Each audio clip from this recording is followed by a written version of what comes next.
बिस्मिल्लाहिर्रहमानिर्रहीम। अस्सलामु अलैकुम वरहमतुल्लाहि वबरकातुहू। उम्मीद करता हूँ आप सब लोग खैरियत से होंगे। आज की हमारी वीडियो का टॉपिक है एक दरवेश वज़ीर आज़म। शेख सादी रहमतुल्लाह अलैह इस हिकायत में एक ऐसे शख्स का जिक्र करते हैं जो जिस्मानी तौर पर सेहतमंद, तंदुरुस्त व तवाना भी था और उसकी नूरानी पेशानी से उसके नेक होने और दाना होने का पता भी चलता था। कहीं बादशाह की नज़र इसके लिबास पर पड़ी तो वह जगह जगह से फटा हुआ था, अनगिनत इस पर फूंद लगे हुए थे। ये बादशाह साहिब नज़र था, समझ गया कि इस शख्स की खिदमत से इसको कोई फ़ायदा ज़रूर पहुंच सकता है और इससे सल्तनत उमूर में मशवरा भी लिया जा सकता है। शुरू में तो इसको मामूली सी जिम्मेदारी सौंपी गई थी, मगर वो अपनी काबिलियत, मेहनत और दयानत की बिना पर एक दिन वज़ीर आज़म के मनसब तक पहुंच गया। ऐसी सूरत हाल में हासिल ज़रूर पैदा होते हैं। वज़ीर आज़म के हादिसों को भी ये शख्स खटकने लगा था, मगर वो कोशिश के बावजूद इस दरवेश सिफत वज़ीर आज़म का कुछ ना बिगाड़ सकते थे। एक हासिल वज़ीर आज़म इसमें इस तरह कामयाब हुआ कि बादशाह के दो ग़ुलाम ऐसे थे जो बहुत खूबसूरत थे और बादशाह के मंजूर नज़र थे।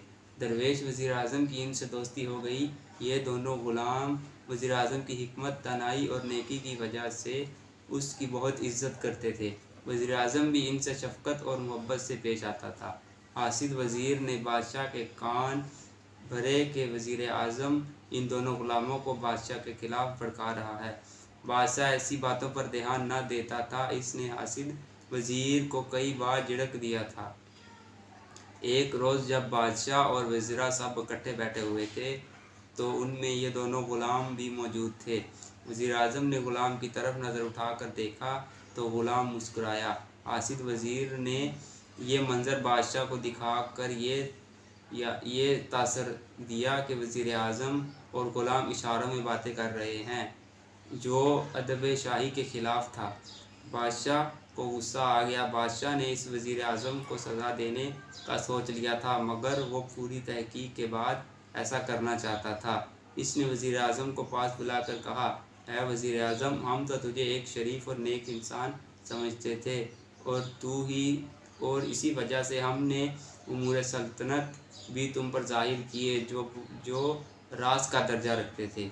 तू तो बहुत बदचलन और आवारा निकला। तू ग़ुलाम के साथ इशाराबाजी कर रहा था। अब ये ख़ुद फ़ैसला कर ले कि तुझको क्या सज़ा दी जाए। दरवेश वज़ीर आज़म फ़ौरन समझ गया कि इस हासिल वज़ीर की कारस्तानी है। वो बड़े अदब और तहम्मुल के साथ बोला, बादशाह सलामत, आप साहिब इख्तियार हैं, जो सज़ा देना चाहें दे सकते हैं, मगर मैं ये ज़रूर कहने की इजाज़त चाहूँगा कि आप इन दो ग़ुलामों से मेल मुलाकात का जो मतलब हरगिज़ समझ रहे हैं वो हरगिज़ नहीं है। दरअसल ये बात है कि मैं भी अयाम जवानी में इन ग़ुलामों की तरह खूबसूरत था। मैं इनको जब देखता हूँ तो मुझे जवानी का खूबसूरत गुजारा हुआ ज़माना याद आ जाता है। मैं इन दोनों ग़ुलामों से बातें कर इन सुनहरी यादों का लुत्फ़ अंदोज़ होता हूँ। बादशाह को यकीन आ गया कि दरवेश वज़ीर आज़म जो कह रहा था सच था। वज़ीर आज़म को इनाम इकराम से नवाजने के बाद हासिल वज़ीर को सज़ा दी गई।